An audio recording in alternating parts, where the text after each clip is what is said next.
I think that a lot of my fellow Jews are stuck in an ideology that is tearing families apart, that is causing us to betray our core values. And I wanted to name that. And, as you say, the response has been honestly unlike anything I've published before. It's been truly overwhelming. I've been hearing from people who I haven't heard from in decades, thanking me for it. Not everybody is thrilled. Yeah. I think I've heard from people in Israel, from Israeli Jews who feel excluded, and I think in this context of being told that there is this huge wave of anti-Semitism, a lot of which is being exaggerated. Some people misinterpreted it as that calling for a literal exodus of Jews from Israel. That's not what I mean.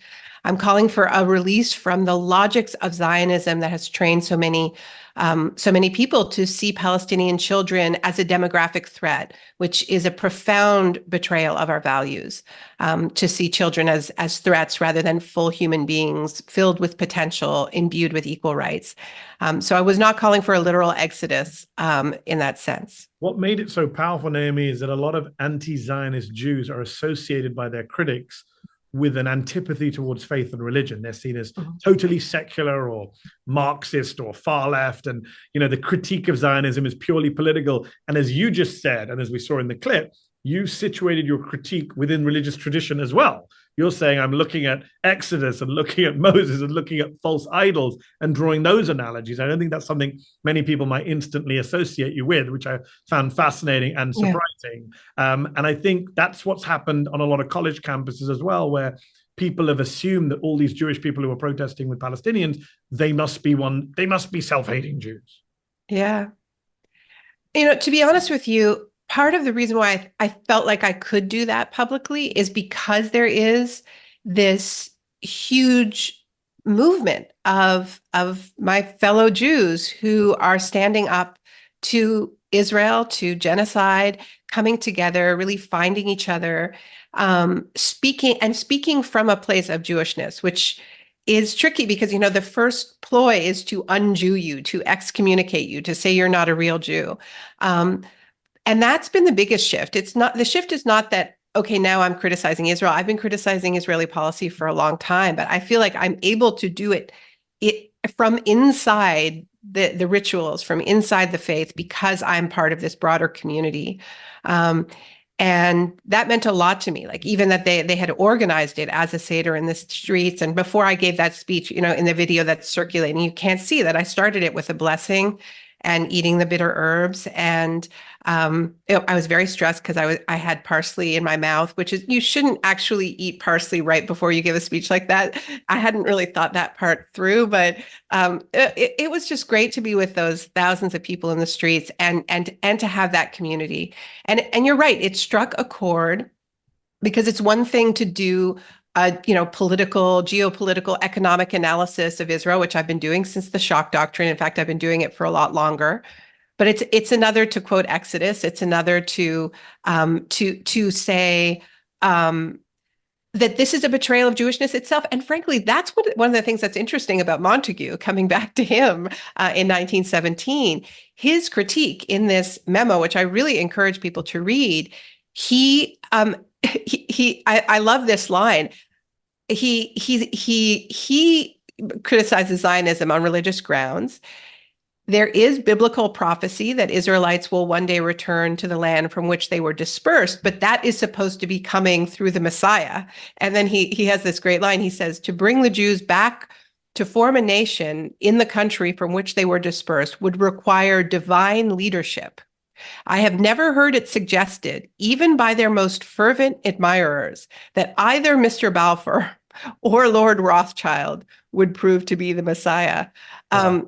Good line. So yeah, it's interesting. I got pushback, as you say, certainly from lots of Zionists. I got some pushback from our colleague at The Guardian, Johnny Friedland, who didn't like describing Zionism as something profane, but I really do mean that in the literal sense, that it is sort of sacrilegious for human beings to try to do God's work. And this is happening at a time, as you know, Mehdi, that the Netanyahu government is stacked with religious extremists who fully support, and here I'm talking about Ben Gvir, in their lifetime, destroying Al-Aqsa and rebuilding the temple.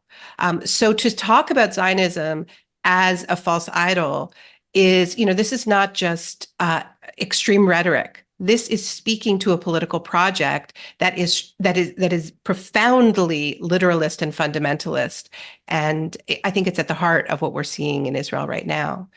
So I want to talk about Netanyahu in a moment, Yeah. but one thing that you reminded me of when you talked about the numbers of people, your fellow Jews, is what's been happening on campuses across the country.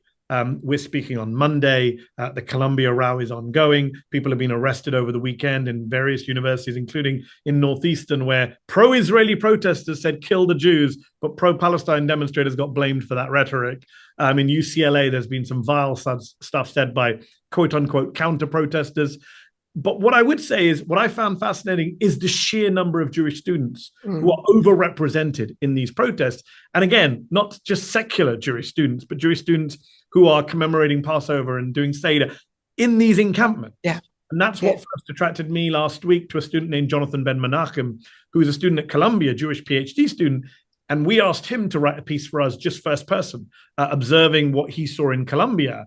And the piece went crazy viral because a lot of people were like, wow, okay, we've been hearing so much in the media about all the anti-Semitism. Here's a Jewish student talking about all the Jews who are inside the encampment, totally fine, not being abused, not being attacked, being able to actually engage in religious rights.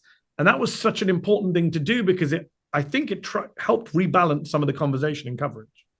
But considering that Zateo, what is like a week old or something like that, tell me what happened with that piece, because it went more than viral. It actually had a political impact. It did. Weirdly, last Wednesday, CNN primetime, Erin Burnett reads out from John Ben Menachem's piece for us to House Speaker Mike Johnson and asks him to respond to this Jewish student's critique of the media and political elites who are kind of fanning the flames by suggesting that everyone on the campus is Hamas. And of course, Speaker Johnson didn't engage with the Zateo piece that John Ben Menachem wrote. Instead, he simply repeated ad nauseum, Hamas, Hamas, Hamas. That is their answer for everything. It's actually very dangerous, Naomi. You have Bill Ackman this weekend suggesting that those protesters are all Hamas, are proxies for Hamas. God forbid someone gets attacked, killed, hurt, harmed because of the rhetoric from people like Bill Ackman and Speaker Johnson. But actually, on that note, it's a good place to pivot to what you mentioned earlier, Benjamin Netanyahu, who's also been fanning the flames, surprise, surprise. While he's busy erasing Gaza, he took time out to make a statement about Columbia University. Let's play a little bit of that. What's happening on America's college campuses is horrific. Anti-Semitic mobs have taken over leading universities. They call for the annihilation of Israel. They attack Jewish students. They attack Jewish faculty. This is reminiscent of what happened in German universities in the 1930s. It's unconscionable. Look, there is nobody more adept at exploiting Jewish trauma, historical trauma, and turning it into a political weapon for his own advantage. This is what Netanyahu has been doing his entire political life. He wants people to be afraid. Why? Because the more afraid diaspora Jews are, the more likely they are to provide blanket support, more donations, more weapons, more hyper-Zionist politicians in U.S. Congress. This is the dynamic. So he benefits the more afraid and the more sort of unhinged the rhetoric is, calling it 1930s. I mean, look, the outrageousness of this is that the Israeli government has destroyed every single university in Gaza, has killed hundreds of students, almost 100 academics, over 100 journalists, poets, essayists. Palestinians use terms like scholasticide to describe the systematic destruction of the infrastructure of education. And he's saying Columbia is recalling 1930s Germany. It's beyond.